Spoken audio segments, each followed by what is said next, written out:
Hello दोस्तों। जिस देश में माउंट एवरेस्ट सीना ताने खड़ा हो और महात्मा बुद्ध जहाँ के निवासी रहे हो, उस जगह से अधिक रहस्यमय और भला क्या हो सकता है। गेस कर पा रहे हो हम कौन से देश की बात कर रहे हैं? जी हाँ, आपने बिल्कुल सही सोचा। आज हम बात करेंगे हमारे पड़ोसी देश नेपाल की। दोस्तों, नेपाल में हम बिना किसी वीजा और पासपोर्ट के घूम सकते हैं।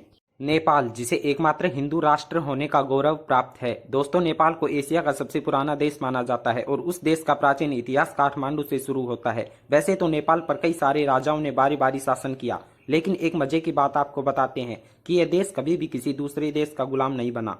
इसलिए इस देश का कोई स्वतंत्र दिवस नहीं है। इसकी जनसंख्या है करीब 3 करोड़ 2 लाख, लेकिन फिर भी यहाँ 123 से ज्यादा भाषाएं बोली जाती है। नेपाल की राजधानी काठमांडू शहर है, जो दुनिया के पहले 10 लोकप्रिय शहरों में जुड़ा है।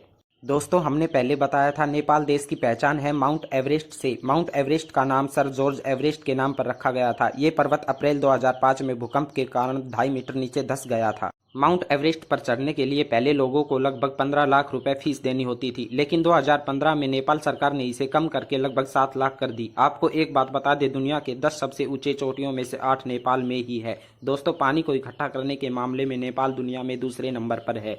ये देश हाइड्रो पावर के मामले में सबसे ताकतवर बन सकता है, लेकिन दुख की बात यह है कि यहाँ के लोगों को प्रतिदिन 9 से 12 घंटे ही बिजली मिलती है। इसी वजह से ये देश इंडस्ट्री, फैक्ट्री और ऑफिस में सुविधाओं के मामले में अभी भी अन्य देशों की तुलना में काफ़ी पीछे है। आपको सुनकर बुरा लगेगा कि नेपाल का नाम गरीब देशों की सूची में आता है, जहाँ पर आधे से ज़्यादा लोग दिन के $1 से भी कम पैसा कमाते हैं। दोस्तों, हिंदू धर्म को मानने वाले हमारे देश में सबसे ज़्यादा है, लेकिन धर्म निरपेक्ष होने के कारण हमारा देश एक हिंदू राष्ट्र नहीं है। लेकिन आपको जानकर हैरानी होगी कि पूरी दुनिया में नेपाल ही इकलौता ऐसा देश है जो एक हिंदू राष्ट्र है। यहाँ पर 80% से भी ज्यादा लोग हिंदू धर्म का पालन करते हैं। हिंदू धर्म के अनुसार जैसे हमारे यहाँ गाय को लोग पवित्र मानते हैं और उसकी पूजा करते हैं, वैसे ही नेपाल में भी गाय को बहुत ही पवित्र माना जाता है और इसकी हत्या करना गैर कानूनी है। इसलिए गाय नेपाल का राष्ट्रीय पशु भी है। दोस्तों, नेपाल की करेंसी नेपाली रुपीज है, जिसका मूल्य हमारे इंडियन रुपीज से भी कम है। मतलब एक भारतीय रुपए करीब 1.69 नेपाली रुपए के बराबर होता है। कम पैसों में भी आप इतने खूबसूरत देश में घूम सकते हैं, साथ ही आपका विदेश घूमने का एक्सपीरियंस भी हो जाएगा। यहाँ का माहौल काफी दोस्ताना है। नेपाल और भारत एक मित्र देश है।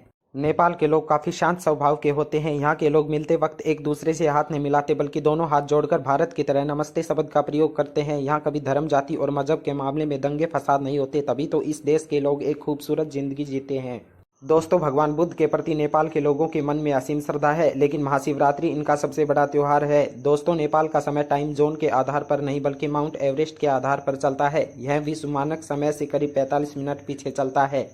नेपाली पकवान तिब्बत और भारत से मिलते जुलते हैं। यहाँ बड़े पैमाने पर चावल का प्रयोग होता है और चावल से अलग अलग चीजें बनाई जाती है। नेपाल में खास व्यंजनों में दाल, भात और तरकारी शामिल है। दूसरे नंबर पर यहाँ मोमोज है। नेपाल में मोमोज बहुत प्रसिद्ध है। यहाँ पे महिलाओं की बजाय पुरुष सबसे अच्छा खाना बनाते हैं, इसलिए भारत में भी कई रेस्टोरेंट्स में आपको नेपाली कुक देखने को मिल जाएंगे। उम्मीद करता हूँ दोस्तों आपको वीडियो पसंद आई होगी। अगर पसंद आई तो अपने दोस्तों के साथ शेयर करें और चैनल को सब्सक्राइब कर बेल आइकन प्रेस करें।